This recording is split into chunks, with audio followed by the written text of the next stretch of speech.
আমি কলার মোচা পছন্দ করি না, তবে পছন্দ করি না বললে ভুল হবে। যদি এগুলো সিদ্ধ করে ভাজা করা হয় তাহলে আমি একটু পছন্দ করি। তো যাই হোক, আজকে আমি কলার মোচাগুলো সিদ্ধ করে রান্না করব, মানে ভাজা করব। তো রেসিপিটা আপনাদের সাথে শেয়ার করা যায়। প্রথমে কলার মোচার যে অংশটুকুগুলো খাওয়া যায় আমি সেটুকুই বাছাই করে নিয়েছি।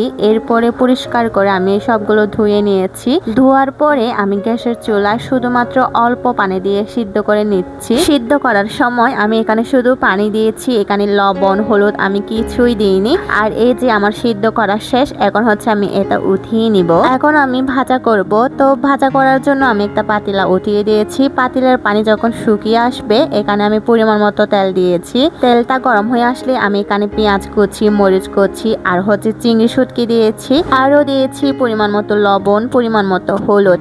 আর হ্যাঁ, যারা আপনারা চিংড়ি শুটকি পছন্দ করেন না, এটা আপনারা স্কিপ করতে পারবেন। এই তো চিংড়ি শুটকিগুলো আমি তেলে কিছুক্ষণ ভাজা করে নিয়েছি। এরপরে সিদ্ধ করে রাখা কলার মোচাগুলো আমি দিয়ে দিচ্ছি।